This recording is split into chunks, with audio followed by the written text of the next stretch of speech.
Yeah, Good morning, good afternoon, hello world. It's the Lee Michaels Show live on the powerofvoices.com, YouTube Live, and Facebook Live. Another day we can come out and play and have a good time. Sunshine and blue skies in Southern California. Hope the weather is great where you are. Hope everything is doing just fine. Life is good, right? We're live, we're kicking. And let me say a happy belated birthday to one of my 4 granddaughters, Alexis. Celebrated her 9th birthday yesterday. She's in Las Vegas. My son, Corey, is her dad, and her mom is Cynthia. So she's celebrating. I talked to her yesterday, and she's such a bubble of joy, you know? Happy baby. Well, she's not a baby anymore, but happy girl. And I just wanted to say a birthday shout out to Alexis. Love you. See you soon. Now, in about 2 weeks, I got another birthday 9-year-old granddaughter down in Texas. And that's little Kennedy. So they're coming left and right. And then my birthday is on the 28th of May. So May's it's a big month for us. Anyway, hope things are well with you. Let's see if we can bring in. I know Chris Bass is not going to be here today. He's out on assignment. And hopefully Thursday he'll be back and report on his assignment that he's out on. And hope all is well with him. Let's see if we can bring in either Alpha might be calling in today. I'm not sure if Carol's coming in today. And then she had some extracurricular activity to deal with today as well. So you might be stuck with me. Can y'all handle that? I don't know. Can you handle it?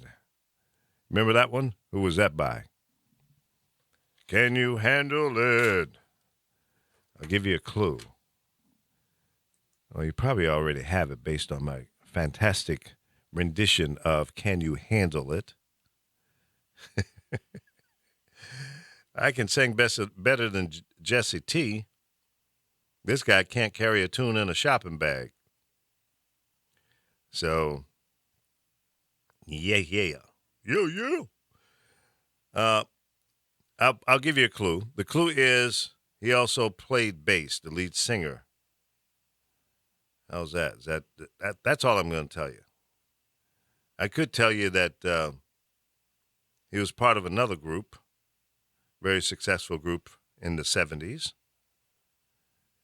And that's it. I'm not going to tell you anymore. Let me pull up the stream here and see if any of you have gotten it. Probably not. I bet not. Music trivia on a Wednesday. Hump day. Let's see. Let's go over here. Go down here. Go below. Darius is checking in already. Good morning to you, my friend. Turn the volume down on this puppy. So right now I'm watching the Facebook page that is my Facebook page, Lee Michaels page. And I'll go to the other Lee Michaels, because you'll get a whole different message. The Lee Michaels out in Baltimore. He does religious programming and does a good job at it, by the way. And sometimes I get his messages, and I'm sure he gets some of mine. But I always direct people to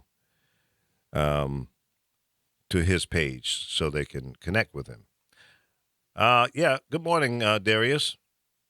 Hope all is well with you. My music trivia question is, what was the group that did the song Can You Handle It? The lead singer played bass guitar, and he also was a member of another famous pop R&B group in the 70s. Marcus A. Johnson, Sr., not Junior, Senior has checked in also. Good morning to you. The Lee Michaels Show is live Monday through Thursday from 10 a.m. to noon Pacific time. That's noon time in the Midwest, and 1 p.m. on the East Coast. And if you live in the mountains, you figure it out. Not many people up there other than mountain goats, mountain lions, bears. That's about it. Damien, what's up? The music question is, Darius got it. Graham Central Station. You got a question mark. You wasn't sure? Come on, man. Absolutely. Powerful group. I remember when I was working for Mercury Records back in 75. God, that seems like a long time ago.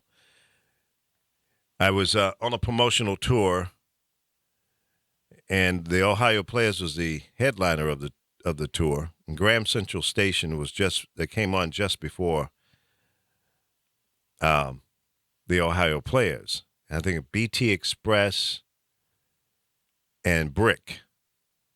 So it was all bands, groups. And let me tell you something. Graham Central Station, Larry Graham, blew the Ohio Players off the stage every night. It got so bad, I think it was like a 10 or 12 night tour I was on with them through the Southeast. It got so bad, this is the time when Fire was their number one song. They would open up the show with Fire, and it still didn't make any change. Because Larry Graham had the crowd on their feet, jumping up and down for a good 45 minutes or an hour, and then blew, and then blew the stage up. So there was no comeback. You don't want to follow. You can't follow and act like that. It's just impossible. By the time the smoke cleared and the Ohio Players came on stage, people were ready to go home. It was over. They stole it.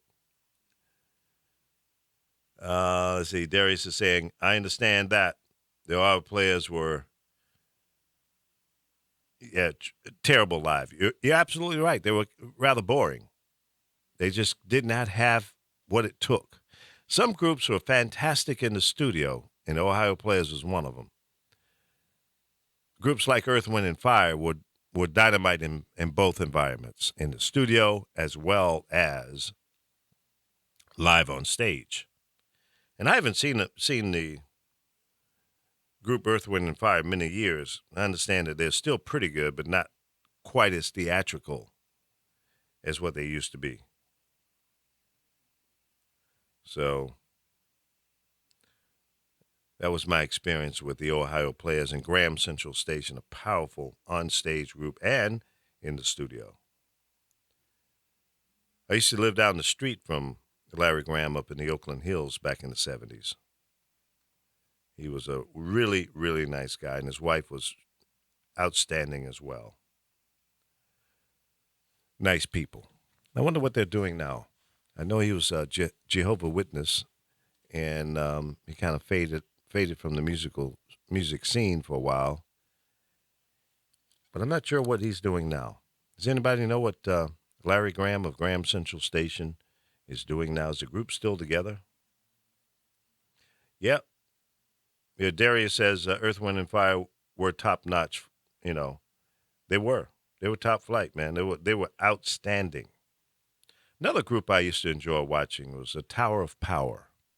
They didn't have a lot going on, but their ability to play was tremendous. They were just a dynamic horn section, and just an outstanding live group as well. Of course, Sly Stone, when he would show up, Sly was always late for a concert, always. And then sometimes he was so messed up, he didn't show up. Good morning, Frankie. What's up, mommy? What you doing? Holla. Yeah, so I have my favorite groups. You know, my musical taste is, I think, kind of diverse. My favorite artist of all time was Jimi Hendrix, still is. I like a lot of the pop acts.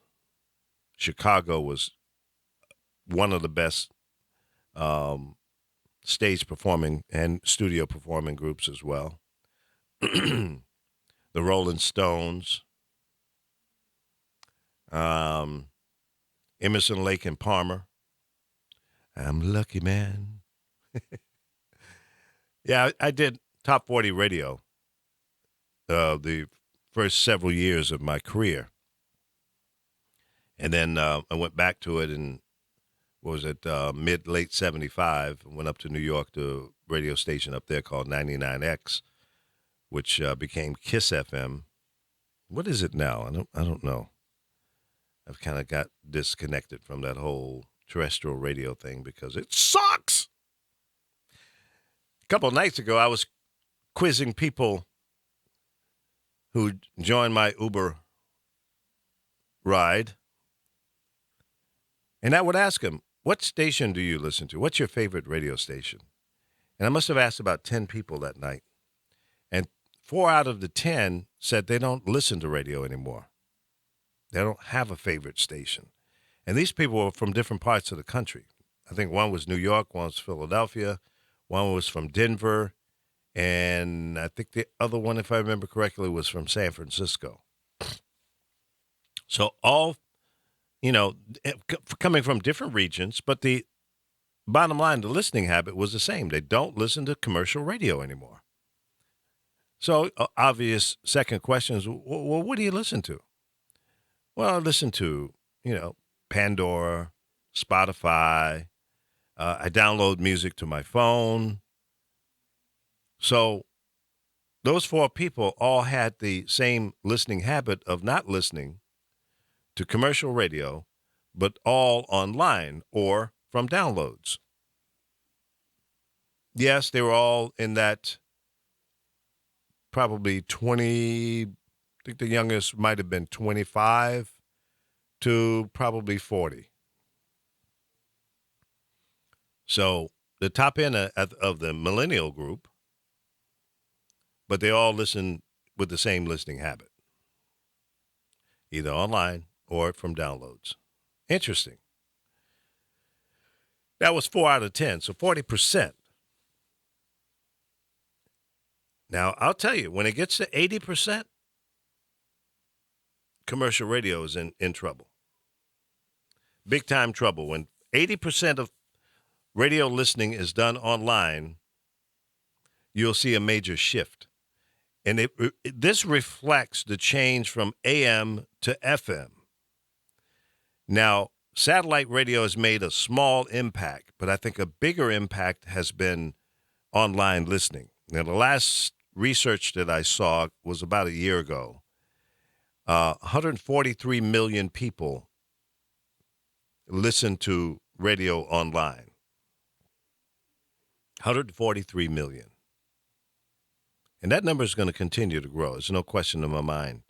I mean, with the smartphones that we have today with Bluetooth technology, and if you have a recent year car, you can interface your phone with your car, and you can listen to it coming right out of your audio system in your car. And it sounds great. Sounds just as good as, if not better than some FM stations. And in time, that technology is going to continue to improve, and the fidelity, the quality will continue to improve.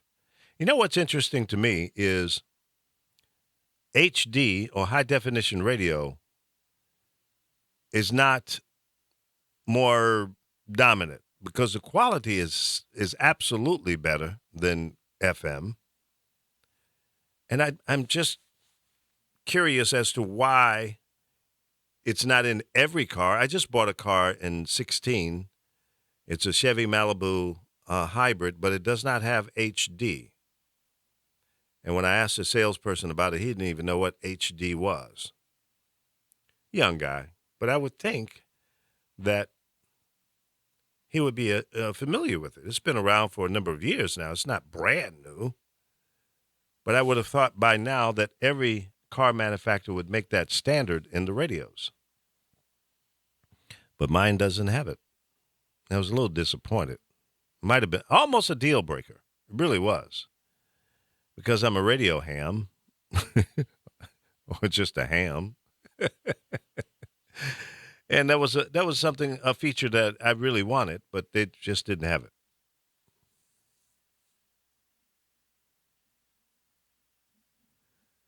Exactly. In the news, the affordable health care is still not looking good or bad at this point. The Republicans need one more vote to take it to the floor to vote on. Otherwise, they're still stuck with what we have. Ladies and gentlemen,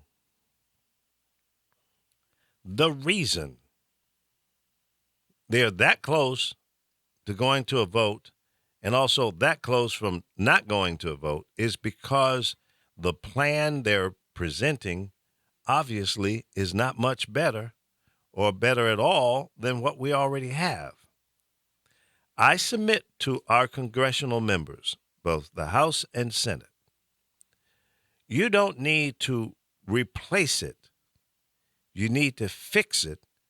You need to fix what you broke, what you forced into the Obamacare or Affordable Health Care Act, the ACA. It's all the same. There's nothing different about that, folks. Okay? What the Republicans forced in was the ability to raise the rates by the insurance companies. After the first 2 years, they could run amok and do what they wanted to do with the pricing.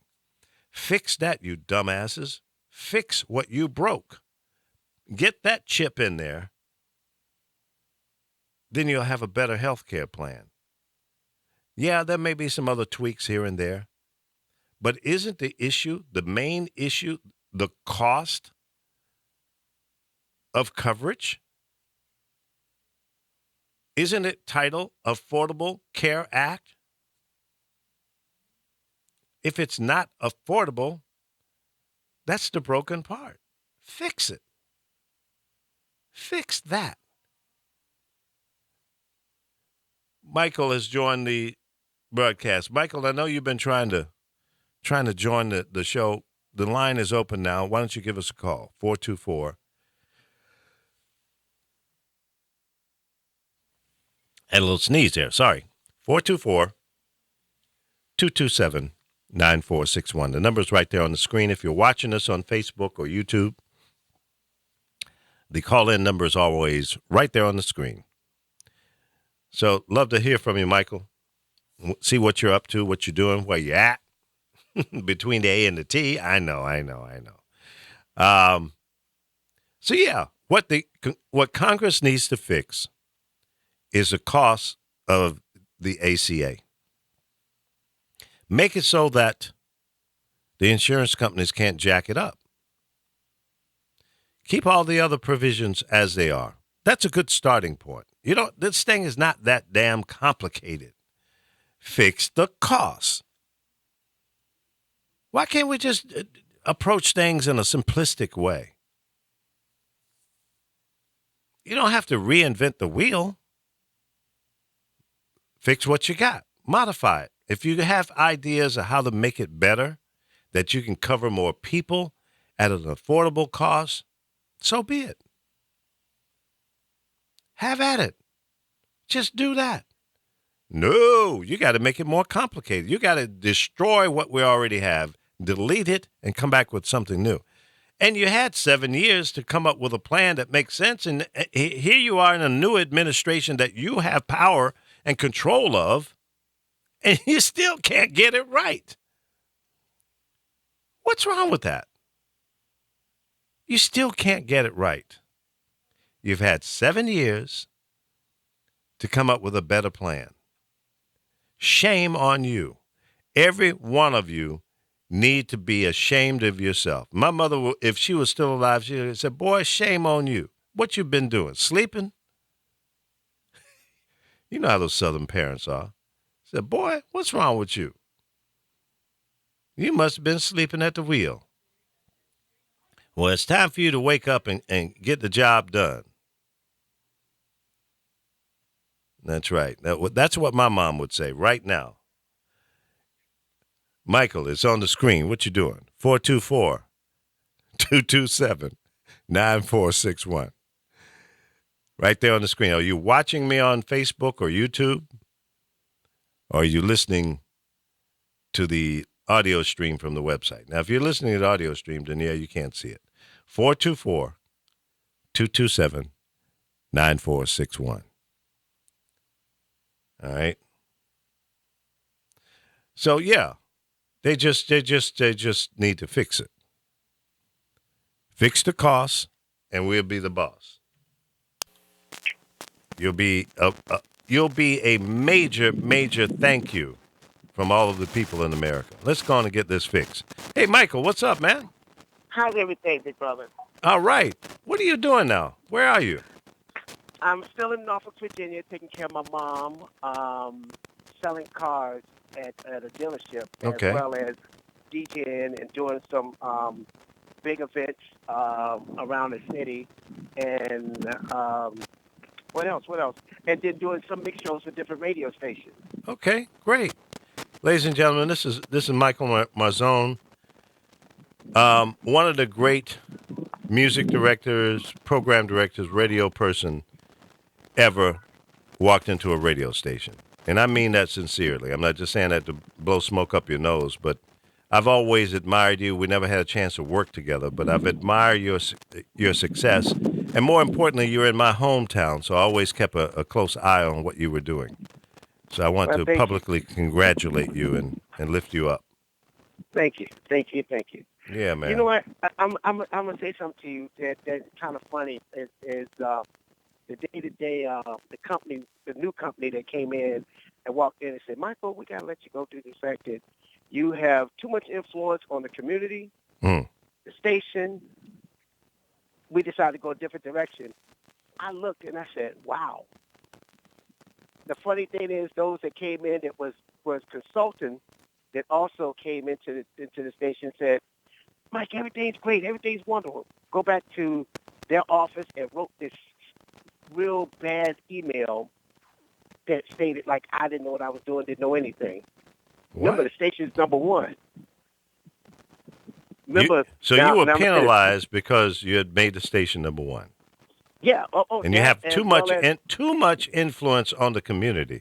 That makes no sense when you're licensed to serve the community and to have influence. Didn't get let go by guilt by association because they had a falling out with the GM. That you want the truth be known, here it is. I'm not bitter, mad, or anything because I know how God has trained me to keep moving forward and keep my head up, but to actually witness what took place when the person who wrote the email was also a person who was let go at their job in another city, and I just happened to talk about brand manager and say, hey, boom, boom, boom, guess what, man? Here's a great person who needs an opportunity. Can we help him out? And they turned around and gave the person the job, but also gave him an elevated job because of his knowledge of what he could do to help their station out in their market. So they could get on the road and travel a little bit more.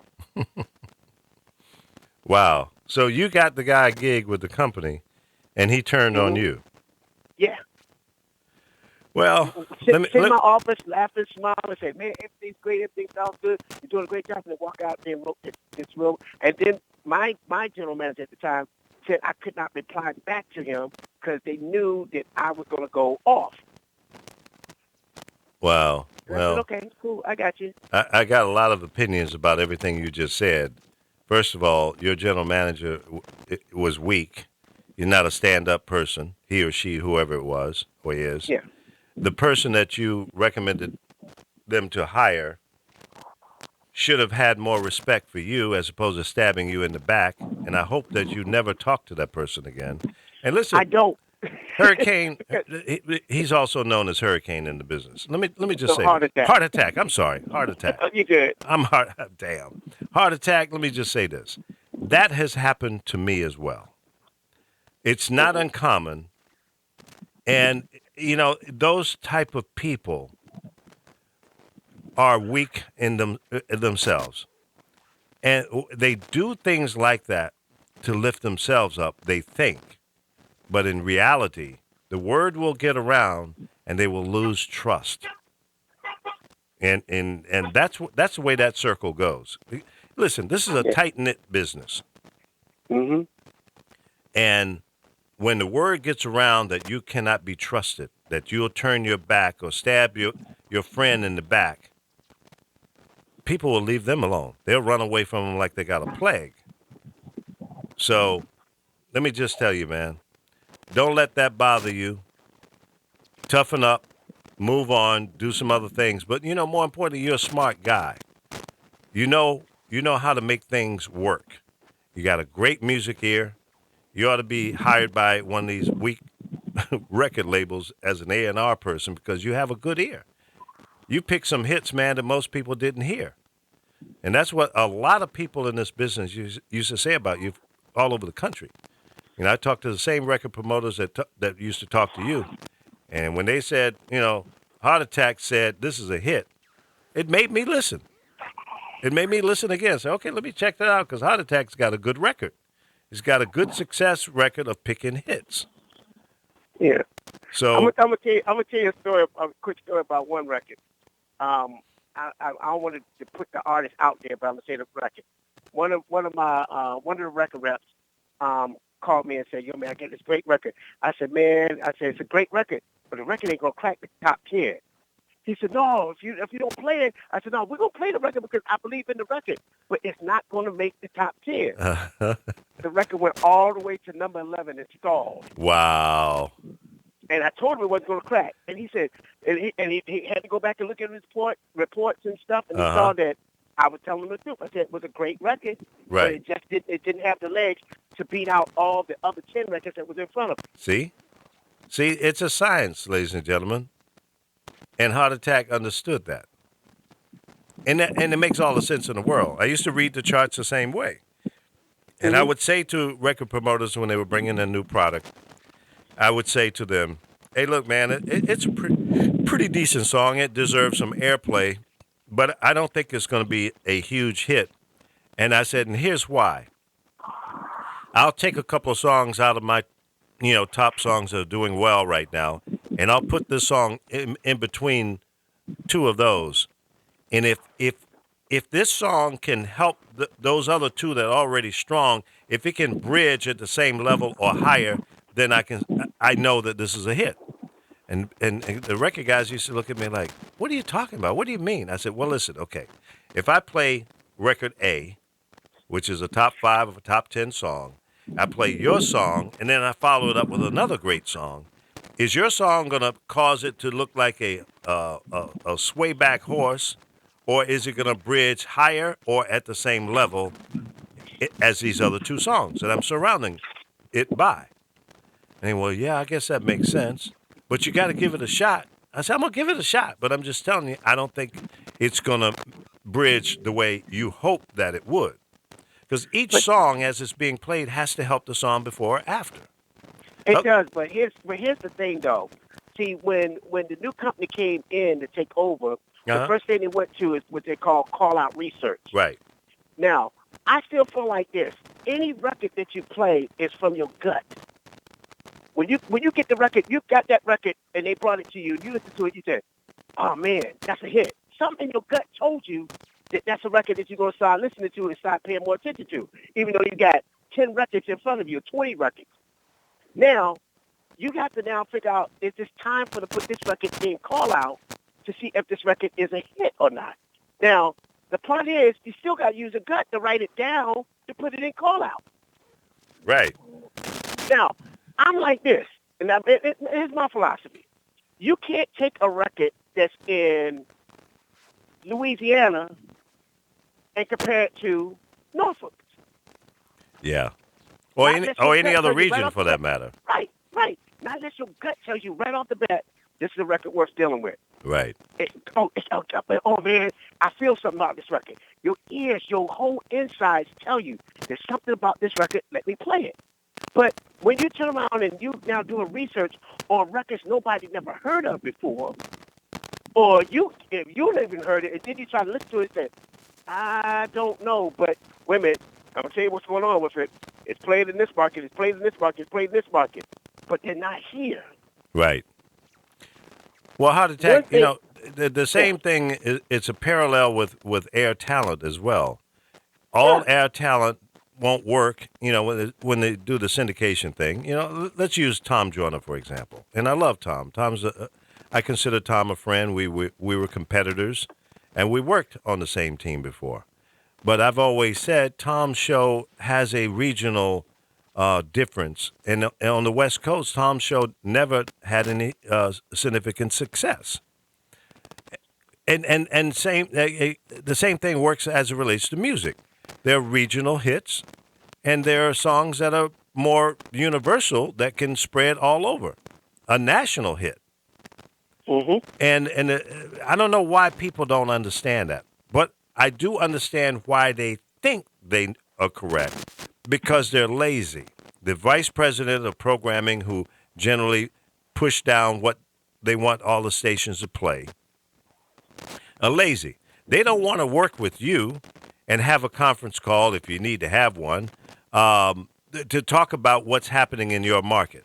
That takes up too much time, and it gives you too much power and control, and they want that on the corporate level now. because what we have is called microwave. Exactly. Everything is instant. We want instant gratification off of something that you don't want to work for. That's How right. about this? If there's a particular lady that you want to talk to, what you going to do? Show money? Or are you going to go and work to That's right. earn her trust and respect to say, hey, That's right. I really like you, and she said she like you back? That's right. That's one of the craziest things that they do now. With I was there when we first launched. We launched Tom Joyner Show when it first came out. Right. It did not spark off in the beginning, but we stuck with it, and then it turned around. But at the same time, when you brought all these shows in, look at all the other people you drop off and unemployed. That's right. Then now, since after it goes several years with it, now we need to find another Tom Joyner, another Steve Harvey, another Ricky Smiley. You know what I'm saying? But looking at it as in, let's get some instant gratification real quick.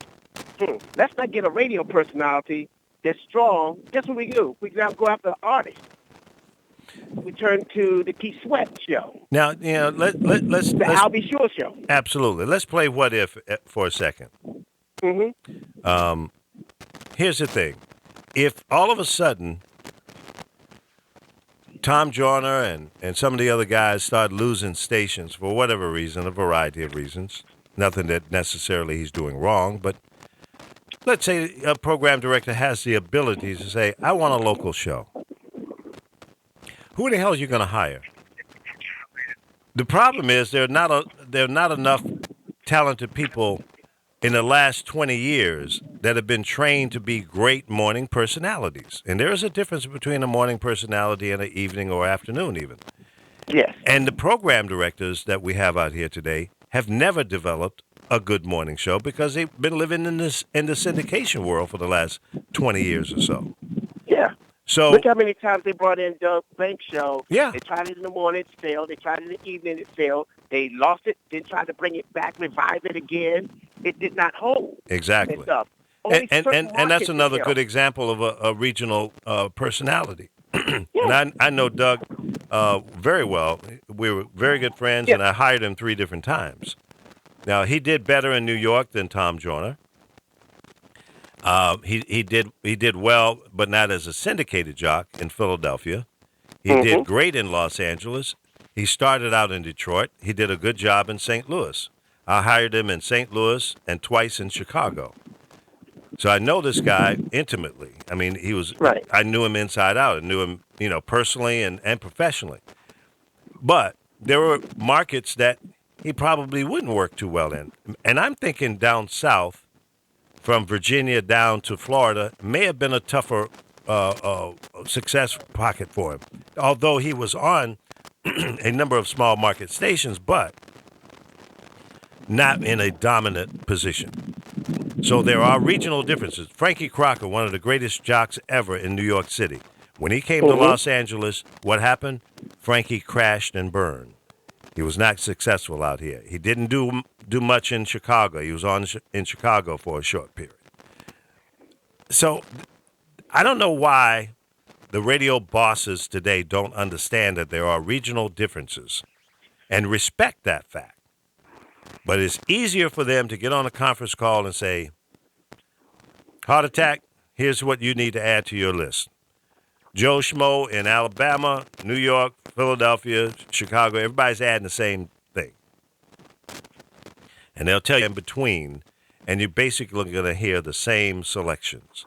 And I'm saying to you, that's a tragic mistake. Right, but now since you're talking about the record part, here's how that works.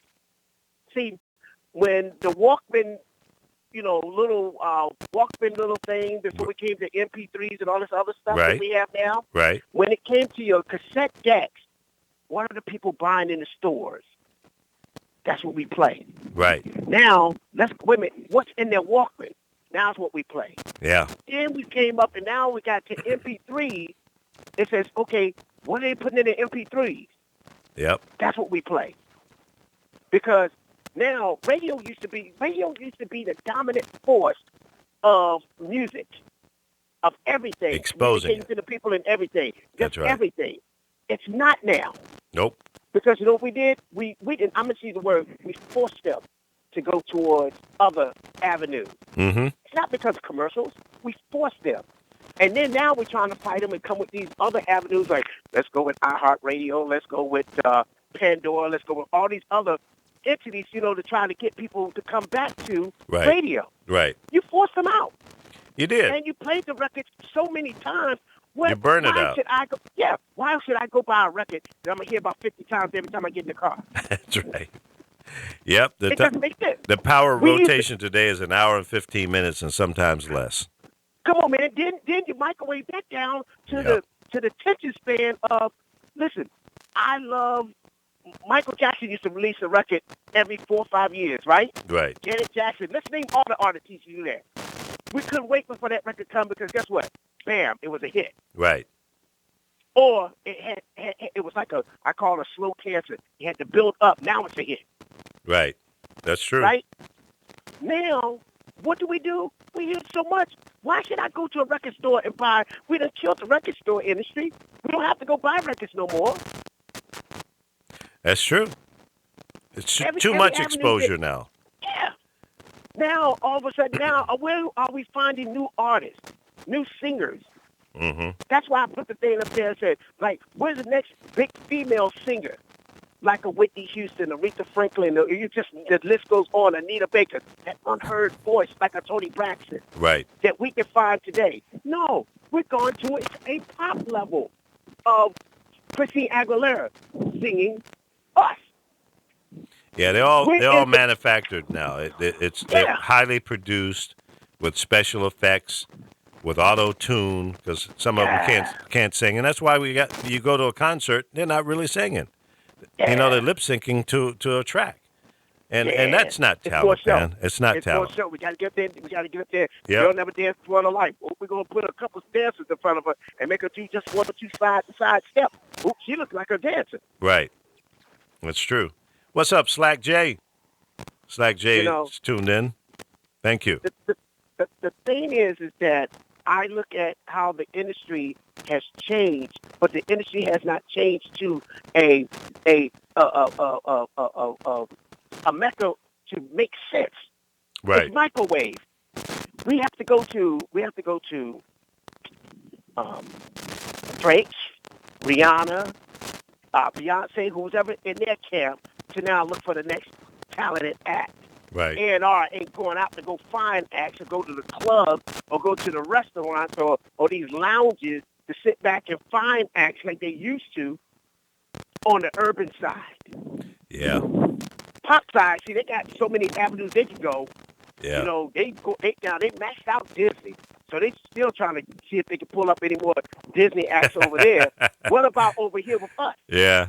Yeah, you got TV shows like The Voice and all those other, competition shows. It just goes to show. Right. I mean, when I say this to you, I'm not cutting you off, but I'm saying this. Who gets the acts? Those acts that get picked up on those shows, those real singers that get picked up on the shows, is now under Adam Levine's camp. That's right. Remember, it's under a big name camp. So now when they release the single, when do we hear from them? Or when do we know from them? Nothing. Because you don't know where it came from. Yeah. or they gone and now doing Broadway. Name how many actors you now look. But Ruben Studdard was on the major label. He's Mm-hmm. unheard of now Right. because it's been microwaved so much that if he sit out for 6 months, he's old news to That's the new true. kids. That's true. You're only as hot as your last hit. Your last hit was a year or two or three. God knows if you're 5 years out, you're done. Stick a fork in you. Chances of you reviving or coming back to having success is remote. And Hmm. here's the problem. The music industry has suffered, and they've been doing it now for a couple thousand songs together. But they were different. Everyone make out stuff fast using computers versus old analog recording, and that's a good thing. I love digital recording, but you get trapped and stuck into that same vibe, that same sound. Calvin Harris, one of the top producers in the world right now, making $60 million a year or more, producing most of the top acts now. But he has a sound. He has a feel.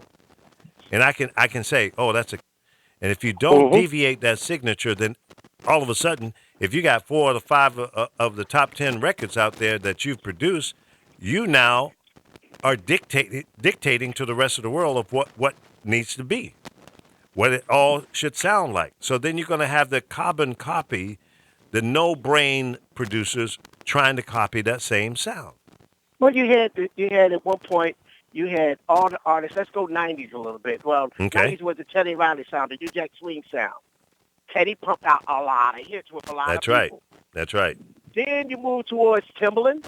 Yep. Then you move towards Pharrell, Yep. the Neptune sound. Then you move towards um, um, LA and Babyface sound. Yep.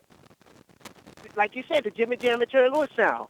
But look at all those art, and look at where we are today. Today, I can't even, it's like it's a shame to listen to radio when you can't even listen to it because I don't know the words. Some of the,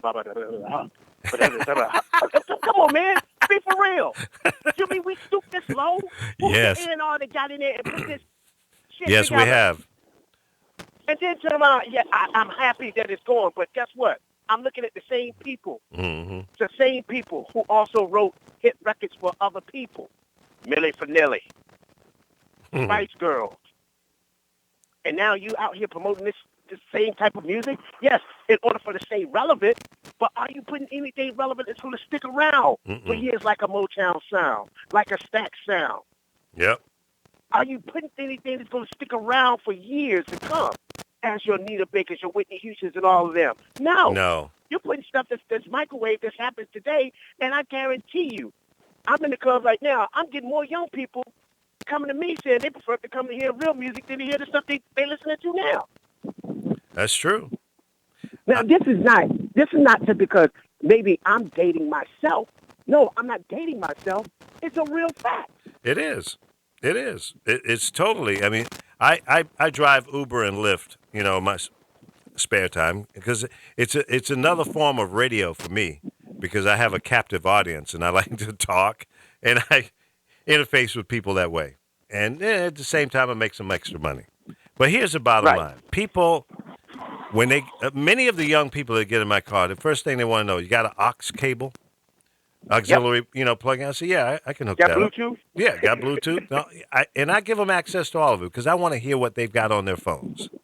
Mm-hmm. And it's interesting, the young white males, they're listening to hardcore rap with the use of the N-word and all of that. Mm-hmm. And I'm going, hey, man, why you like that kind of music? Man, that's what's up. That's what's up. All my friends, this is what we listen to. I said, okay. So, during my teenage or in my 20s, I liked some rock and roll music. I loved R&B and pop music. I had a diverse playlist that I personally cared for. Well, these kids nowadays, man, it's basically all hip-hop. And I understand that, and that is the top 40 of today. Now, when I listen to Kiss FM here in Los Angeles, they play a little bit of hip-hop. There's 3 other all hip-hop stations here in Los Angeles. You got 105, Power 105, 106. You got 92.3, and then you got K-Day. Mm-hmm. So the influence of these stations on a local level is still impactful, I guess I could say. But those kids are not really listening to those stations. They're listening to it online or they're downloading. Yeah. And Yeah. as I said a few minutes ago, when that penetration hits 80%, when 80% of the people are listening to stuff online, these FM stations are cooked. You'll see another transition like the transition from AM to FM, now to internet. It didn't go the way they thought from FM to satellite. Excuse me. It didn't work that way. There was some impact, and I don't know how many millions of subscribers Sirius XM has now, but at one time I think the combination was around 18 million. When you look at the footprint of how many people they can reach, that's really not a lot. If there's 330 million people in the U.S., and they're only reaching 18 or 20 million, maybe it's 25 million now. I don't know. But then That's still not a lot.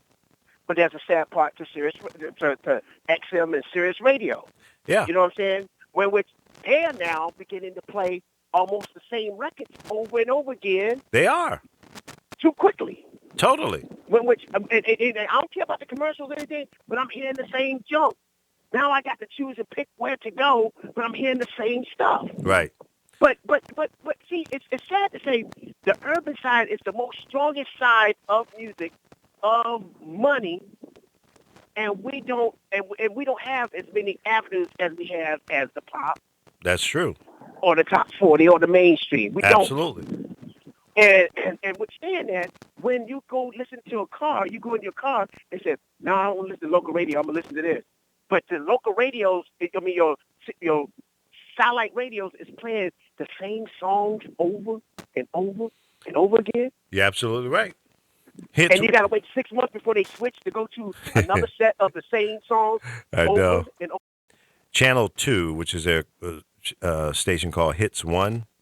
Mm-hmm. And I can tell you almost what's going to follow the song that I'm listening to, because if you listen to it for a couple of hours in a row, you're going to hear everything that they're playing in about 2 to 2.5 hours. You got their whole playlist. You know what they're going to play because the rotation is that tight. Yeah. You know? And it's totally predictable. Tight, but the thing is, it should be open. And then, let me say this. What's the groove? They just recently changed that I say changed it, but the music, though. Certain songs that I should feel that should be on Soul Town is being played on the groove. I agree. So when I'm sitting there going like, wait a minute, why is this fucking... And my mouth just opened up. Why is this fucking being played over here? I agree. I should not be hearing it. That's right. When I hear the groove, I should be in my car getting down. Right. The groove should be popping all the time. Yeah. And they'll play something from the 60s or early 70s that breaks that groove. Yeah. I mean, it's a hit, but... And then there are a couple of not-so-big hits that they play from time to time as well. And I understand that, but, there's a lot of great music over a 20-year span that they should be playing. And they're playing a lot of it, but then they'll play a B-side, and they'll go, okay, I'm out. Yeah. Because it goes to that point when you get to a certain point of listening to music, you say, I have enough of this. Mm-hmm. Now, I'll say this to you.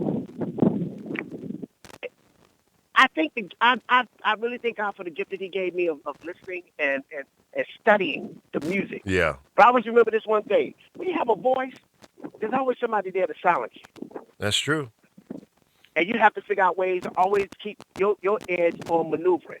They always try to silence you. Man, heart attack. Think he knows too much. Heart attack, man. No. I understand the concept. Yeah. I also understand what happened, what took place. I understand why they did what they did, why they blew out so many people to get where they are. So I sit back and go like this. Well, let's break it down. Was it the music? No. You're number one. But damn, you went from number 1 to number 8. Mm-hmm. Now, you're fighting against a urban AC who's playing exactly the same records over and over again. Mm-hmm. And they're winning. How could they beat your time slot when you had every time slot already locked in. Now, they don't even go out in the community no more.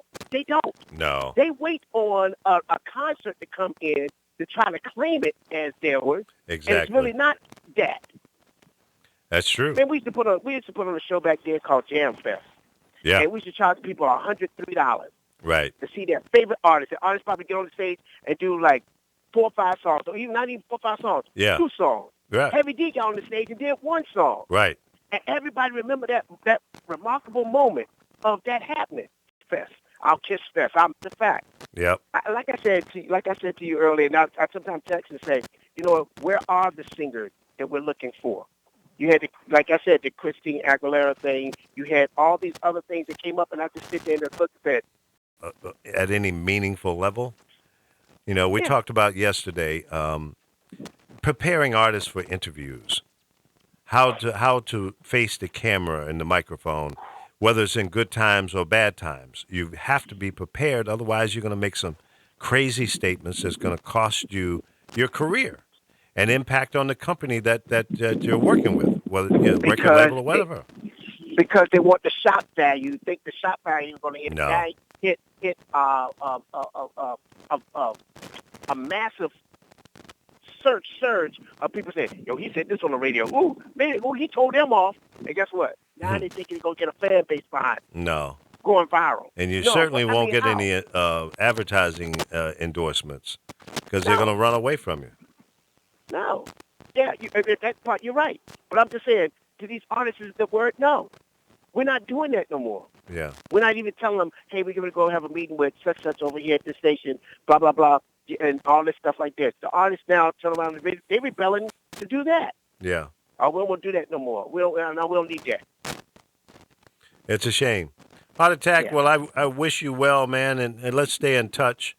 Anytime, big brother, anytime. Send me a message on Facebook, and I will send you my cell number if you don't have it. But let's talk, because I think there's some things that we can collaborate on. Because you've got an incredible brain, you've got great experience under your belt now, and your knowledge needs to be shared and heard around the world. So let's work on that, because you're not done yet. There's more work for you to do. Right? Hey, so don't get discouraged. If you get a chance to come down August 25th, 26th, I host the Funk Fest down here at the Oceanfront. It's like it started supposed to be like 2,000 people, and it grew to like almost 50,000. Excellent. All right, I'll make a point. Let's when we get on the phone, let's talk about that, because I need to come back and see some family members there anyway. I got you covered. All hey, right. Thanks for talking to me. Bless you, brother. Bye now. All right. There is I call him a young man, and he is younger than me, and I respect him. Heart Attack was in radio there, or still is, in Norfolk, Virginia, my hometown. And like I said to him earlier, I've kept a close eye on his success and admired him from a distance. We never got a chance to work together, but maybe we will. You never know. So, I admire true talent, and Michael has true talent. This guy is unique. It's a damn shame that he's not running programming or music director, operations manager, or something at a radio station somewhere in America. There's more talent sitting on the beach waiting to get hired than you can imagine. It's a shame. I have a friend up in Chicago, Armando Rivera, could work at any station, practically any format, top 40, R&B, hip-hop, dance music. He can do it all. I hired him from San Antonio, Texas, and I think it was 80 or 81. He has been in the Chicago market ever since. He's been in one market. No, I take that back. He did work in Detroit for about 3 or 4 years for Radio 1. So he's been in 2 markets over the last 30 years or more. He understands the regional differences. He's a great technician. He's a great engineer, a great thinker, creative. And he's not running a radio station. And that's just one example. Heart Attack is another one. There's cats all over the country. Guy Brody, Another real radio guy. Mike Love ought to be the vice president of programming of any of these radio groups. He can do it. Mike calls in from time to time. Talented. I've known him since he was 15, 16 years old. Met him in St. Louis when he was a kid at a remote broadcast when I was working at KATZ in 1973, 73 or 74. Has grown up to be an outstanding broadcaster, a great programmer. He's pretty decent on the air, too. Not as good as me. That'll make him call, I guarantee you. But Mike Love is a well-rounded broadcaster. There's a bunch of cats out there like that. And ladies, sitting around waiting for the next job. I say, don't sit around. Retool yourself and get into something different. Don't wait for that job, because the stupid people that are running these companies now, they're not looking for you. They're looking for weak-minded young people that they can dictate to. They don't respect the fact that you are a true professional broadcaster. They're afraid they're going to have to pay you a lot of money. So one of the curse for Lee Michaels was I was the highest paid program director probably in America. I broke the rules, set a higher bar. So if I wanted to talk to someone now about a job, which I have no interest in, they are going to say, well, Lee, you made millions of dollars and, we can't afford you. But we haven't even gotten past an interview spot, but they're going to tell me why they can't hire me, because they'll have to pay me too much money. That's because they don't want to hire you, period. And they're using that as a lame-ass excuse. So I forgot about that since 2008, my last job in radio. And that was with Radio 1. I was running their talk network. After that, I just said, you know what? I'm done. I've had enough of this corporate crap. I don't want to be a part of it anymore. As the song from Bill Withers, use me till you use me up, that's how I felt at that point. John Moore, what's up? Anthony Gilbert, I see you there. Slack J popped in there for a minute. But we were just talking to Heart Attack out of Norfolk, Virginia, a great broadcaster.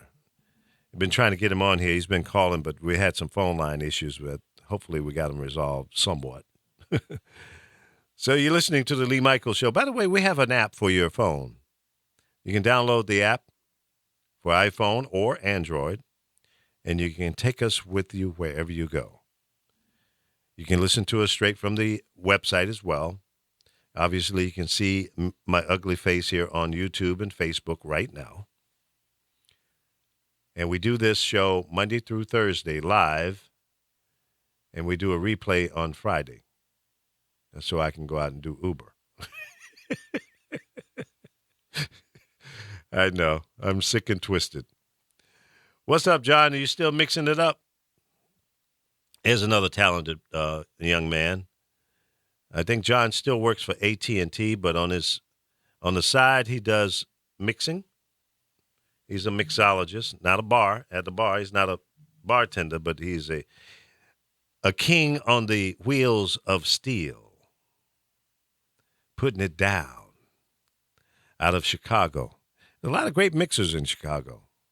After the birth of the Hot Mix 5, I think they spawned a whole new industry there in Chicago. Every kid that grew up on WBMX grew up listening to the Hot Mix 5. That was Kenny Jammin' Jason, Mickey Mixon Oliver, Ralphie Rosario, the Raz, Scott Smokin' Seals, and Farley Jackmaster Funk. Those are 5 guys that I put on the radio there in Chicago on both WBMX and WGCI. They broke all the rules, but they were the hottest cats in town. I handpicked those guys to put on the radio to feature mixes, and the rest is history. But all the kids that were listening to the station back in those days, many of them are DJs today because of the Hot Mix 5. And the Hot Mix 5 are world renowned. You see some of the mixing professionals today, and they'll refer to, well, I saw some video or listened to some music on YouTube from the Hot Mix 5, and that inspired me to be a DJ. That's powerful. That's powerful stuff. Frankie Knuckles. He was being considered to be one of the Hot Mix 5, but he had technical issues, didn't get his tapes in on time. And, radio has certain standards that you have to live by, or live up to. And Frankie, unfortunately, didn't make that cut. But I really wanted him to be a part of the mixed crew on WBMX. And there was another guy. What was his name? He was going to be a part of the team, and he missed the final meeting where I was going to announce who was going to be on the team. What was his name? John. Anyway, he didn't show up. It was going to be the Hot Mix 6. And he didn't show up, so it became the Hot Mix 5. True story. Yeah, John Moore is saying he was one of those guys who grew up listening. Yeah, Jeff Davis. That's right. Where is Jeff now, John? John, can you call in? I'd love to talk to you. 424-227-9461. Oh, you at work and can't do it. Yeah, that would have been the sixth member of the Hot Mix 6. And I wanted 6 because it kind of rhymed, it flowed well, but it ended up being the Hot Mix 5. True story.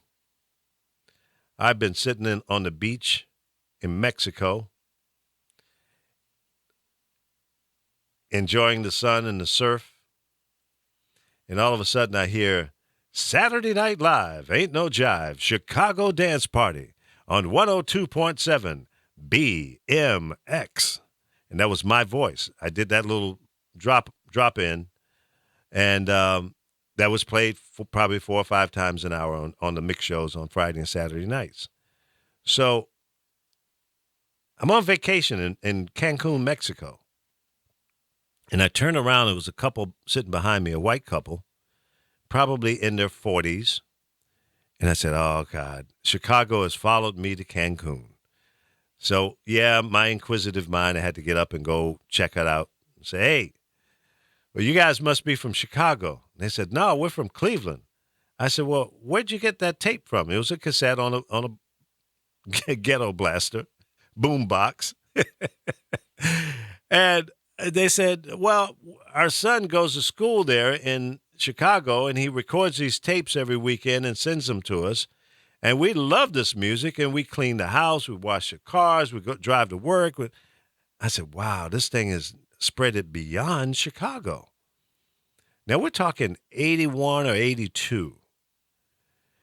And the impact of what these guys was doing, guys in the military were taking these tapes around the world. Unbelievable. Now, can you imagine if we had internet at that time? Well, I mean, internet was just bubbling under at that point. But nobody was streaming online in 1980, 81, 82, 83, 84, 85. Just, they weren't there yet. But the cassette tape was being mailed around all over the world, spreading the word about this house music. Amazing. Interesting. So it was supposed to be the Hot Mix 6. Yeah, if Jeff Davis had showed up to the meeting, he would have been the 6th member of what would have been the Hot Mix 6. He didn't show. So I had to go with what I had. It became the Hot Mix 5. Interesting little back end, behind the scenes information. And I don't know if I've ever told that story publicly, but that's the truth. And when I left WBMX and went to program WGCI, I stole the Hot Mix 5 and brought them over to GCI. It did go to court because BMX thought that they owned the group. And it's funny because GCI won the lawsuit, and the judge made a funny comment I'll never forget. He said to the general manager of the WBMX station, he says, well, maybe you need to go back and get you another group, and maybe they ought to be the Hot Mix 6. And I laughed. So how funny is that? Maybe you need to come up with a new group because these guys are out of here. Unbelievable. But sometimes, the inside, the behind the scenes stories never get told. And thank God for the internet. These kind of stories can be told, and you can, understand how some things happen. Because many times we have perceptions or we think we know what caused things to happen, but in reality, in the background, it was something totally different. And I'm sure that there are all kind of scenarios that's floating out there as to why the Hot Mix 5 went from one station to the other and back. It's just, it's not always obvious. Not always obvious. And I also brought over Doug Banks over to GCI. And when Bob Wall ran into his problem, Bob Wall was the morning show guy. And he got involved in some legal issues, and we had to take him off the air. And that's how Doug Banks became the morning guy, because he was on in the early evening. Tom Joyner was doing afternoons. Who was doing midday? Oh, God. Who was doing midday? Oh, she's deceased now. God, I'm having a senior moment. Anyway, she worked at WLS at one time, and then there was an all-female host station that she was also a DJ on that station. So we had Bob Wall. Oh, God, her name is right on the tip of my tongue. I used to listen to her when I was in St. Louis. She's on WLS at night. Somebody help me out in Chicago. Who am I talking about? It wasn't Chili Childs. Oh, anyway, Tom Joyner was afternoon. Doug Banks was evening, like 7 to 10 or 7 to midnight, something like that. And that was the lineup. And then we brought in the Hot Mix 5, and the station went from like number 5 to number 1. And, it was another historic moment in Chicago radio. I was fortunate enough to program both of those stations during the 80s. And they both became the number 1 music station in town. The only station ahead of it was WGN. I want to say that GCI beat GN during that time as well. Chicago radio was very, very exciting during that time. It was a lot of fun, great personalities, and, people like Marco Spoon, Lawrence Gregory Jones, Veronique, Tom Joyner, Doug Banks, Mike Love, not Mike Love, my friend from St. Louis, but another Mike Love, Roy and Michael Robeson. Let's see, who else? See, who else was in there during that era? Steve Gunn, Chili Childs, Irene Mojica.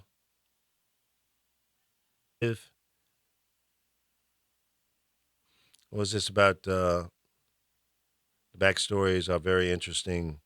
Sorry to hear things about, Frankie Knuckles, godfather of house music. Yeah, he was. He was one of the early adapters, if you will, that did house music. I remember in, 95, I was in New York City working at WBLS. And the one of the record labels had a party, and I went there, and Frankie Knuckles was the DJ at this party. And it was so many people in this club, I couldn't even get up there to him to say hello. The place, you couldn't walk in, it was so packed. So, yeah, Frankie became world-renowned on house music. Farley Jackmaster Funk was another masters of the house music craze as well. And Farley's still doing it there in Chicago, and he goes over to Europe from time to time and performing. I think most recently he was over in Dubai. Beautiful city. Did you know? Here's a did you know. Dubai is a very young country. It is only 47 years old. In 3 years, they're going to be celebrating their 50th year of existence. Dubai. So if you look at pictures or go there, vacation there, that's why everything is so new looking. They use the latest technology, got some of the tallest buildings in the world. It's a lot of glass and steel being used. These guys have unlimited amount of money. A lot of rich people there. So Dubai is a very young country, and Farley goes over there and performs his DJ act over there. And I know Mickey has done things over in Europe as well, Mickey Mixon Oliver.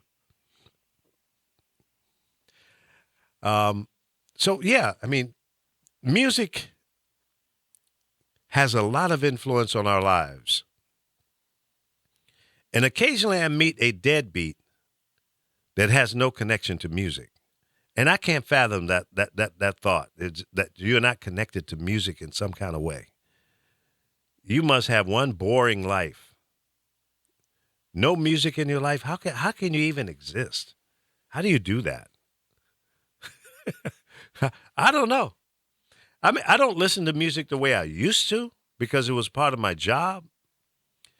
But when I get in my car, I got to have something bumping. You know? And I surprise some of my passengers when they get in my Uber Lyft. Because the music that I play, most people my age can't relate to. So when the young people, the millennials, get in the car, they go, "Pops, you know, you're pretty hip." I said, "You don't know, you have no idea. You have no idea who you're talking to." And then I start busting some questions on them. And man, they're like flabbergasted. And I start telling them some of my stories of some of the artists that I've met and worked with and all that. So they have fun in my car. My car is like full-blown entertainment. We get down. Now I ask them, I said, "What kind of music you like?" "Oh, anything." I said, no. That answer is not going to work with me. What's your favorite music or your favorite artist? I'll drill them down. I'll make them give me some real answers. Because I don't know, people don't want to answer that question straight out. Is it because they don't want you to know what they like? Does that stereotype them? I'm not sure why, but probably 8 out of 10 people I ask, they say, "I like whatever. What you're playing now is fine." No. I make them answer the question. Okay, give me your favorite artist. See, when you tell me your favorite artist, and I can get a snapshot of where you are, and I say, "Okay, give me a couple of more artists that you like." And I say, "Okay, then you like R&B music." "Well, yeah, that's what I like." Or you like pop music, or you're a rocker, or you like country music. It's okay. I'll bust some country on you. I'll bust some rock. I can do it all. And they're amazed. So music is a part of most of our lives. And only the deadbeats, somebody that's just like a real twerp, beyond nerd, deeper than nerd. Even nerds like music. Yeah, unsung show, yeah. Michael is saying we should have an unsung show for radio music directors and PDs. That would be fun. Darius is saying music is life. You're right. Yeah, Farley is a legend. He is. Great guy. I love all those guys, man, and I miss them. I wish, if I have one regret, and I probably have more than one. One regret, one thing that I should have done was to take over management of the Hot Mix 5. But I wanted them to be independent and free, and I didn't want to dictate to them the direction that they should or should not go in. I gave them some parameters when we first met and several meetings thereafter. I said to them, I said, hey, guys, treat this as a business. Put your egos aside. Don't let that interfere with your progress. Work together as a unit. You guys are huge. As individuals, you may have some success, but milk this group that you have formed and respect it. I said, eventually you guys will probably get tapped to do some production work, so gear up for that. And this is during the early days. There was no digital recording at that time. Maybe Pro Tools might have been around. I can't remember. But I know they were bringing us 10-inch reel-to-reel tapes to play. That's what we played on the radio, not cassettes. The music was on 10-inch reels, and that's how we played those shows. Each jock had 1 hour, and we rotated those, from week to week. We didn't have Mickey Oliver starting the show every week. It was 5 hours long, and we rotated their starting points so that everybody could be exposed. So if I have one regret, I wish I had taken them under my management, because I think that they did not see and enjoy the huge success that they could have as a group. Now, Ralphie Rosario did quite a few remixes for artists like Madonna and others. So he did quite well in that remix world. They did form a label, and they released a few songs or, stuff like that. But I think that was just the tip of the iceberg of the possibilities that the Hot Mix 5 had in front of them. Another historical moment in music and radio. John Moore says, I remember that. So if you're a young DJ doing the club scene, you're doing stuff online now, don't just take it lightly. Develop the skills necessary to be the best. Be creative. Push the envelope. Do something that other people are not doing. Don't just emulate. Everybody was backspinning and scratching and doing all the little tricks. Come up with some new stuff. With the digital technology that's available today, tap into those resources. Make your music do something that nobody else is doing to it.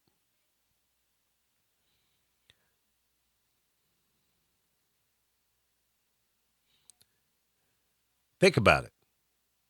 The capabilities that you have today, DJs back in the 70s and 80s did not have access to. The top DJs in New York. I went to some of those clubs. I was at the Garage and Regine's and Studio 54. There was even a small club called 99X, named after the radio station that I worked at. So I enjoyed that influence of what the DJs were doing back in the day. And back in the day, especially in New York, the DJs, Larry Levine, those guys would play the entire song. And most of the disco songs back in those days had long intros. So they would do these blends from one song to the other. And that was like what was up. That was the hot thing. They would do these blends from the tail end of the song into the intro of the next one. And then, I mean, that was the birth. That was the beginning of mixing. But that was so basic. Mickey Oliver, for example, one of the Hot Mix 5, he used to do his little mini mixes, and he was doing 20 songs in 15 minutes.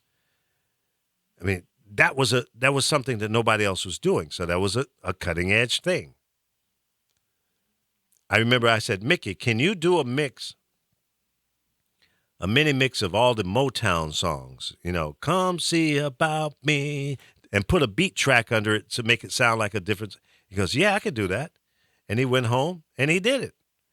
He took all those Motown songs, the Supremes, the Four Tops, the Temptations, and Marvin Gaye and Stevie Wonder, and made one continuous beat track and put those on top of it.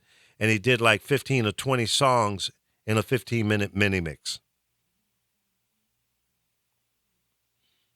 Unbelievable. See, that's creativity and using your imagination. And he only had reel to reel. He had no digital recording. Imagine what you can do today. So, John Moore, let me see what you got. Do something like that. I know you can do it. You got the skills. And you have the technology, the equipment to do it. Larry Levan, yeah. So, don't let the possibilities hold you back. Push the envelope. Come up with some new and exciting techniques. You can do it. And that will set you apart from everybody else is doing what everybody else is doing. I've never believed in that. As a radio personality, I was always on the cutting edge. I would drive my program directors crazy. They would say, Lee, what are you doing? You can't do that. I said, well, I did it. I said, did it sound good? Yeah, but, that's not, don't do but. People that are listening are going to remember the fact that I did what I did. Like some song, I'll give you an example. One song that I used to play in top 40 radio is, I'm just a singer in a rock and roll band. And there was a little break in the song. It would go, dun, dun, dun, dun, dun. And it would you would think that the song ended. Well, it didn't. It came back, right? For another verse. Well, what I would do, this is one that drove my PD crazy. I would actually stop the record on the turntable and drop the call letters in and then release it and come right back in.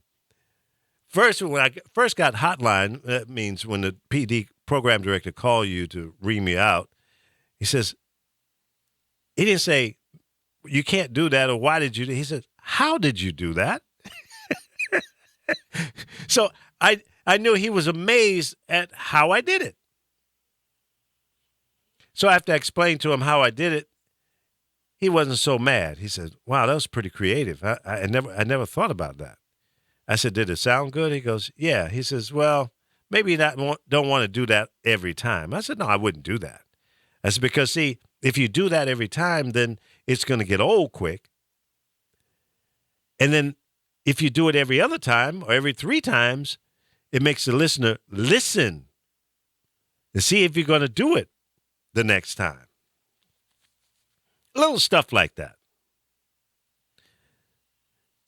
It's the little things that make the difference, that make you stand out from everybody else.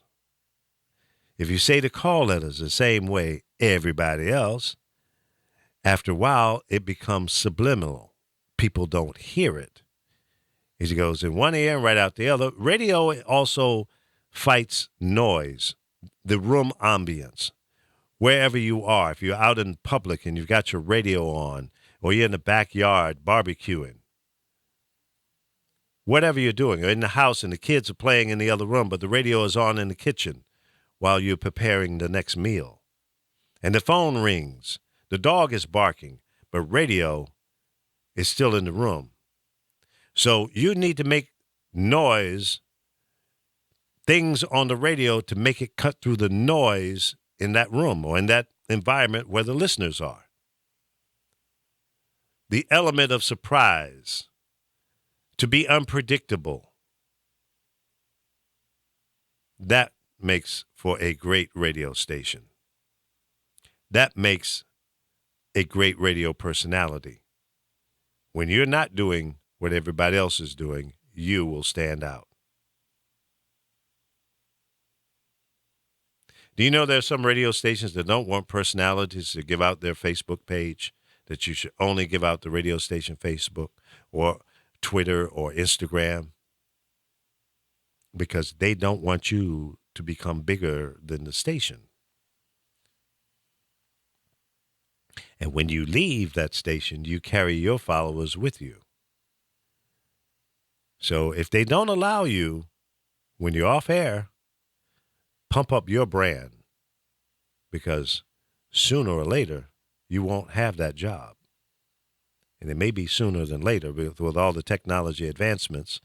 I didn't make it to the NAB, the National Association of Broadcasters convention this year. It's held every year over in Vegas. I was just too busy to get over there. But I'm sure there's some new equipment, some new software that will further advance the need for radio personalities. Let's see what you guys are saying here. What about smooth jazz mixes? Okay, Donald. Go to Smooth Mixes 925. And that's the numbers 925. Like 92.5. Smoothmixes925.com, and check out Donald Grammer. He does some incredible mixes over there, combination of R&B, jazz.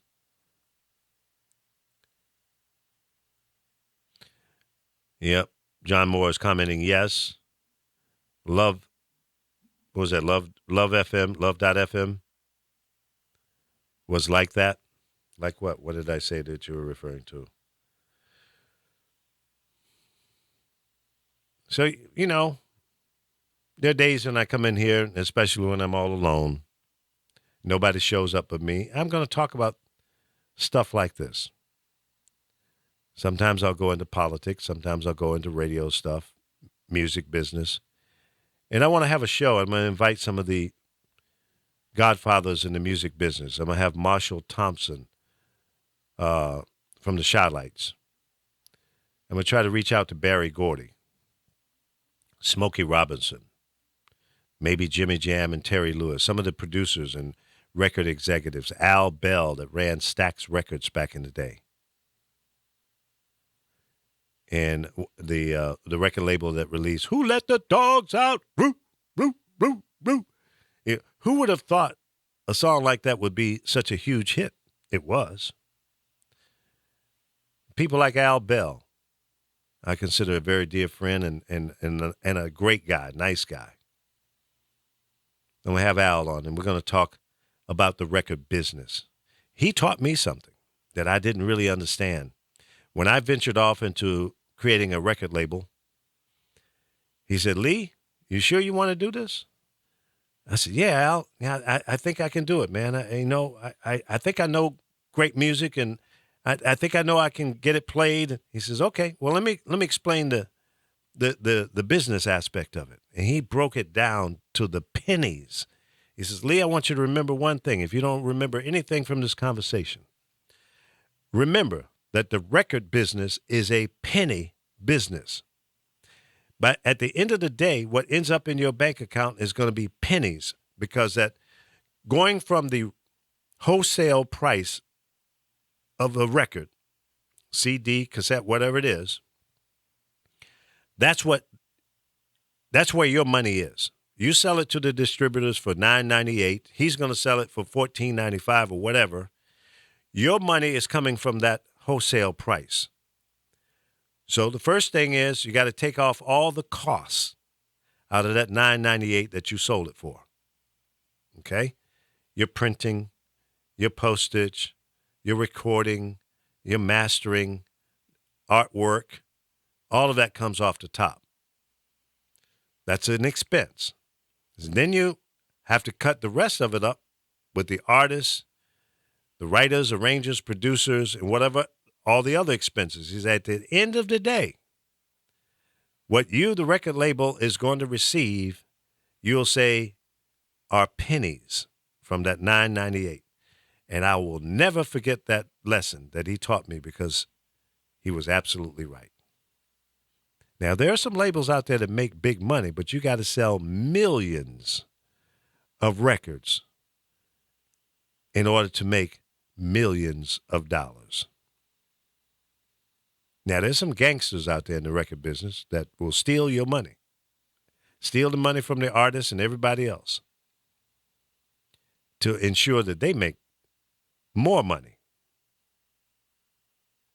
So, again, what it seems like isn't always what you think it is.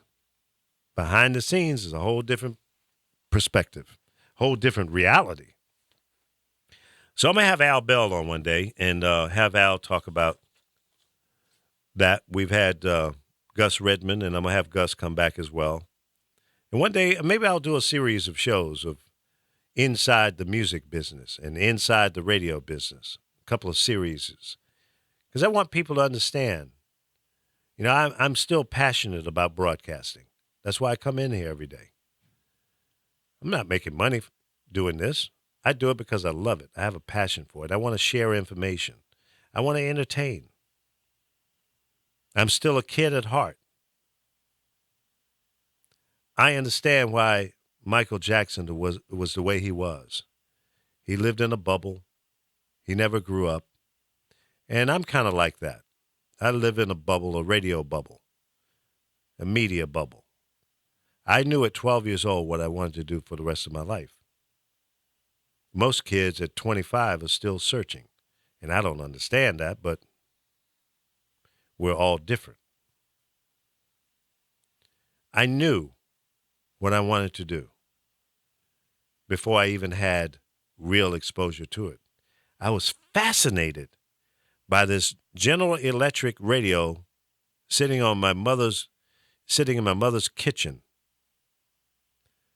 There were other radios throughout the house, but this particular radio I heard every day while getting ready for school and having my breakfast. And it was tuned to the same radio station every day. I grew up listening to Jack Holmes on WRAP, Daddy Jack. And when I first saw Daddy Jack, he was working out of a radio studio, and it was called the Downtown Plaza. It was a big glass window, and you could see right into the studio where he was working.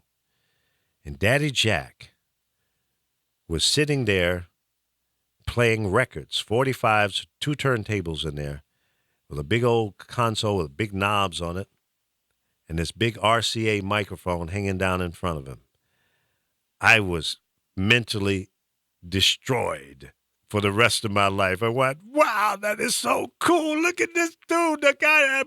And I was just like geeking out over this. The other fascinating thing, Daddy Jack did not use headphones like I have on now. He had a Sunday dress hat on, and he had a cigar in the side of his mouth most of the time. So when he was talking on the air, he couldn't hear the music. He just turned the music down and turned his mic on and started talking, and then turned the mic off, and then wherever he was in that song, it didn't matter. He might have been 12 seconds into the vocals. He was talking over the vocals. He potted it back up. That's how he rolled. That's the way it was done back in those days. Then most of the jocks did use headphones so you could hear where you were over the song. But that was Daddy Jack. He did it differently, and he was allowed to do that. I don't know if Jack was a program director or something. I don't know. But that was one of my first DJs that I had a chance to see on the air. Then there was another one, which is, I think, called the Military Circle Mall. WGN had a studio over there. WNOR, which is one of the first stations I worked at, they were on Bramilton Avenue. So to all of those in Norfolk, you know what I'm talking about. and they had a round building, and it was all glass all the way around. It was WNOR FM and WNOR AM. I was on the AM side. So as the cars were going up and down Bramilton Avenue, we could see them, and they could see us. There were some drapes or curtains that we could close, and generally when the sun came in on that side, we would have to because it was so bright. But when I got into, we called it the fishbowl at WNOR, I mean, that was like the big time for me. To have that experience, to be on one of the top 40 stations in Norfolk, Virginia, was a major accomplishment for me. And Paul Todd was the program director who hired me. Paul Lucci is his real name. Paul Todd was his air name. And I'm still in touch with him. We in fact, when I go back to Norfolk, I'm going to try to look Paul up. And him and his wife were very good people. We've had dinner and stuff together over the years. And Paul went on to purchase some stations. Him and Gene Loving, who was over in WGH. Damn, I'm back in Chicago all of a sudden. And, you know, these were some of the fun moments for me in my early days. Yeah, Daddy Jack, wake up from there. He had these little sayings, wake up from there. If you're supposed to be there by 9, you're going to be late. Daddy Jack, wake up from there. Oh, boy. Yeah, those are the days. Calvin Shakespeare Perkins, another inspiration. King Chuck King, Bob Jackson, Soul Ranger, Chester B. Who else was there? Scipio Collins, Terry Steele, Joel Denver, Joel Denver, Jim Madison. He used Jim Madison. Joel Denver, who is now the publisher of All Access. Joel and I worked together in Norfolk. And he went by Jim Madison at that time on air. He also worked up in Baltimore. Or D.C. Worked in D.C. So those are some of the names that were major influence on my career. And Calvin Shakespeare Perkins, I remember when he left the station, went into the military. And Calvin and I used to hit the clubs together over in Newport News on, what was that, Fifth Avenue? It was 2 clubs next door to each other, and Shakespeare and I used to do both of them. That's where I met my first wife, Sally B. Met her in a club. Anyway, yep, my first son, George, is from my first marriage. Sarah for my second, Corey for my third. Stick a fork in me, I'm done. Done. Anyway, so those are some of my favorite moments.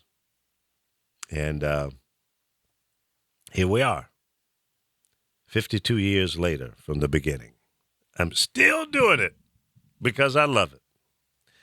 Carol, what are you doing?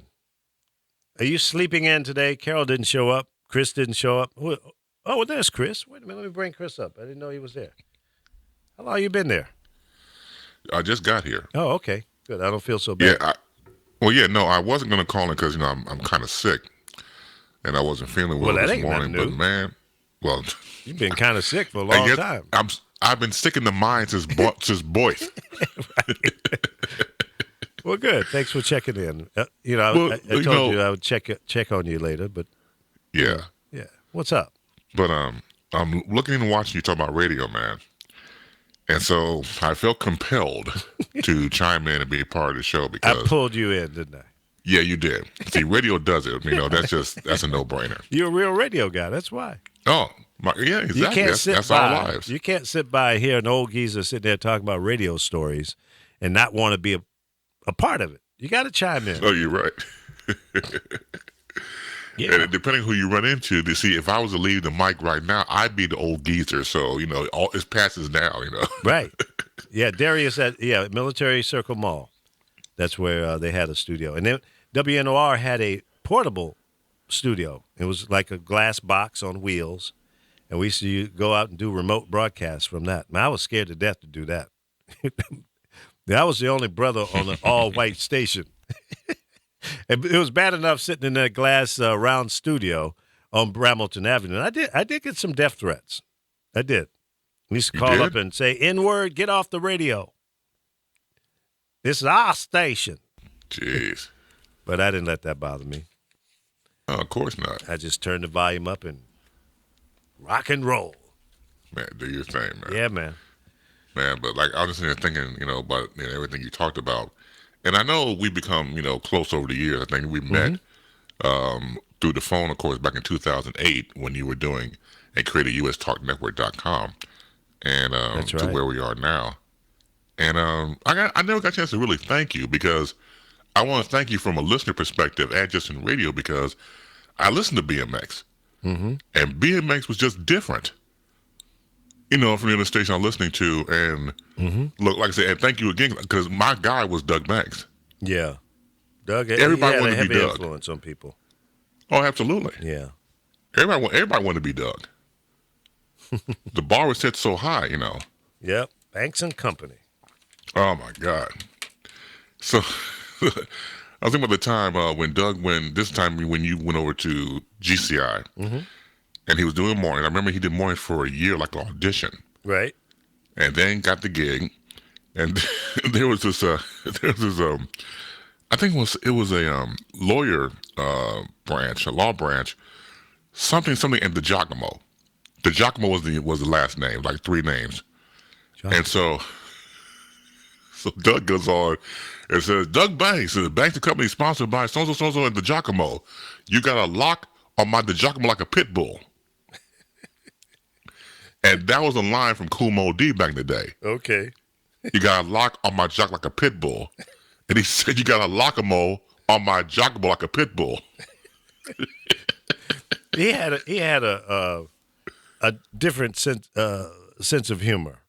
It was kind of dry at times, and other times it was kind of slapstick. But he was real, and you could relate to it. Yes. Yeah. He had some characters that he used to do. He used to drive me crazy. What's the up, Dre? 805 guy. Yeah, the 805 guy, Right. Reverend Preacher. Did you ever hear him? He was doing that early on when he first got there. No, I didn't get that one. Reverend Preacher and Sister Sarah, where he would record one side of a conversation and then play that over the air from a reel-to-reel tape, and then talk to that character that he had pre-recorded He would in interact real with time. the tape. Yeah. Right. And I wanted to have him committed after I saw him do it the first time. I said, you're a schizophrenic fool. How do you do that? But see, those kind of things was attractive to me. I went, okay, this guy's different. He's got some stuff here that nobody else is doing around here. Mm-hmm. Now, I don't know if he created that concept, but it was the first time I had seen it. And it was amazing. I said, how do you perfect the timing on that? Because it was like perfect. He would go into Sister Sarah's voice, which was a female, obviously. He would change his voice. And one time, he had Sister Sarah, the Reverend Preacher, and himself in a conversation. I went, damn. Now, this guy has really stepped over the line. He is out there by himself. Right. Apollo just joined. Why are you coming in here at the last minute? I've been sitting here for the last hour and 45 minutes by myself. Now you and Chris. Where was Carol at? I don't know. She's MIA. Oh, okay. And Chris was MIA up until about 3 minutes ago. She's in fake news jail. I have very, very sad news to share with you. What's wrong? DeCherie Lofton from WNAA. She was the program director there, but a dear friend of mine, she worked with me at 102 Jams in Greensboro. But she had been running the college station there at North Carolina A&T for at least the past 15 years. Okay. She didn't show up to work, so they went to her house, and she had died sometime last night. Oh no. Farewell, what a my sweetheart. fellow broadcaster. Yeah, she was like my big. Well, I think she was my age. I say my big sister. She might have been a year older than me, but what a sweetheart of a human being. Yeah. I didn't know She her. touched a lot of students' lives that went through that school. Yeah. That's so important. Well, farewell, sister broadcaster. You are now on the big radio station in the sky with a golden microphone. We will miss you. WGOD. That's right. Yes, Lord. But she was a sweetheart. I'm gonna. It's just hard to believe. I mean, nobody expected 47 years to be getting up out of here. Yeah. Did she have some health issues or? No, not unless she had kept it from us. Nobody knew anything about it. Right. She may have been diabetic. I'm not sure, but I think I remember hearing that. But I don't quote me on that. But nothing that that concerned anyone. Nobody close to her knew anything like that. Wow. Well, yeah, it's interesting. I've been sitting here reminiscing and talking about the music industry and radio business and sharing some of my old stories and what have you. And Laura Rice just showing up. Another late. Oh, y'all late today. She got to come in and talk some shit about me real quick before she get off. Yeah. She was giving me hell yesterday. I don't know. She called me yesterday and she was giving me hell about you. Yeah, well, she said she's gonna slap you. She wish she'll get slapped with 9 inches of something.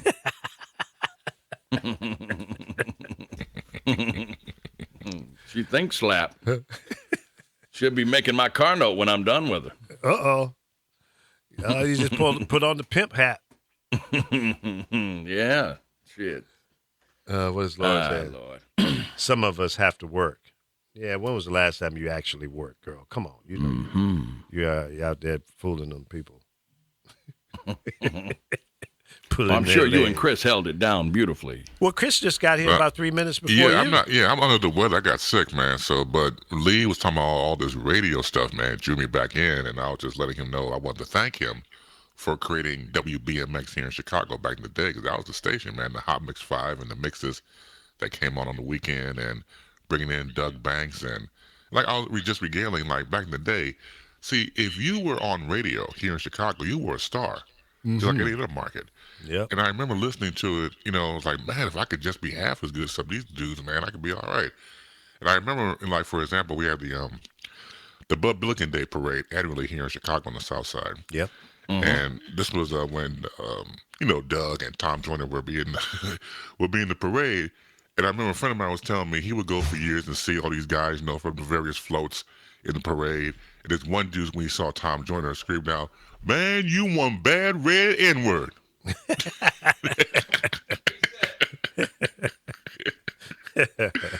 So we got the radio himself. That's what he would call him, the bad red N-word. Yeah. Mr. High Yellow. I'm sorry, I had to go get something to drink, but I heard you. Yeah. He said, did he say bad N-word, or did he say? He said bad red. Red, R-E-D. Red. But he actually yelled N-word, or he used the word? Yeah. No, not Tom himself, a fan from the audience. Yeah. Yeah, but did he say you a bad red N-word, or did he use the N-word when he said it? He used the N-word, yes. Yeah. Right. Why didn't you just say what he said? I didn't want to say. I'm trying to refrain. We try not to use that word up in here. They used it on Good Times and the Jeffersons and that's them. Yeah. Was white people writing that shit back then, though? Well, that for a fact. That's true. Yeah. What's his name? Who was that boy, the white boy that wrote all that? What, Norman Lear? Norman Lear. Mm-hmm. Yeah. Yeah. What was I going to say? Damn it. I can't remember. I refrain from using it in any context because I grew up through the era when using the word was not a compliment. Mm-hmm. And you can spell it differently and all that, I don't subscribe to the that. African American community used it as a term of endearment, but I just don't know why you could use such a hate-filled word as a term of endearment. Exactly. I mean, I just don't understand it. And now white kids call each other that shit, which totally baffles me. I know. I see white kids in trailer parks in Tennessee calling each other that. Dude, I pick people up in Beverly Hills, Bel Air, Hollywood, all over upscale neighborhoods, multi-million-dollar homes, and these kids are getting in my car, and the first thing they want to do is plug their phone in and play some songs with with the N-word all through it, and they're calling each other. And these are white kids. Mm-hmm. It's amazing. Jeez. And I look at them and shake my head. You know, I'm gonna send you a video. Watch this. I'm gonna buy this camera system that I'm gonna put in my car as soon as the show is over. What time is it? 5 minutes. In 6 minutes, I'm gonna order this camera system. You guys are not gonna believe what you're gonna see and hear, because I'm gonna put this camera system in and record some of the conversations I have in my car doing Uber and Lyft. You'll be amazed. Or maybe you won't. Maybe you'll say, yeah, there ain't nothing new, Lee. Mm-hmm. Hey, check this video out. It's 1 minute long. Hold on. Here you go. Coming in the 11th hour. Now I know. We got to get it. Got to go out with a bang. Gee, gotta go. So, go ahead and play it real quick. What is it? It's a video on YouTube. Oh, I know that, but sound like Mike what Law. is the content? It's a white boy standing in the mirror talking about he's a pimp and he's the illest. And he don't weigh but about 90 pounds. Right. It's hilarious. It's almost, you'd think it was something that Dave Chappelle would have ran on his show. When you see it, you're like, this can't be for real. But this dude thinks he's really saying something. He has subscribed to the bovine. I think he's got Thug Life written across his chest with a Sharpie marker. like Tupac, but he wrote it with a Sharpie. I'm serious. Oh, God, that's I'm sick, trying to get man. it. I don't know if we'll be able to get to it in time, but I'm pulling. You got 3 minutes. Yeah, 3 minutes, Dougie Fresh, you on. Come on, it ain't but a minute long. I know. I'm trying. I'm quick with you don't have an instant replay for me to hit over here. I'm doing the best I can. Just Bass, be the patient. rhythm, the rebel. Man, you got the good hand doctor. Let me see if I can get this camera over here on it. Yeah, this white boy ain't got no damn sense. I want to slap him. Yeah.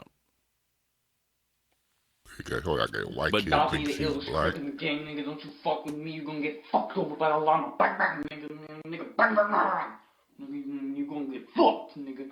Man, I'm a hardcore gangster, man. I'm the illest. I'm killing it, nigga. Man, it's a white boy to say it, you know what I'm saying? Man, straight up, nigga. Doing that gang shit. Gang, nigga, gang.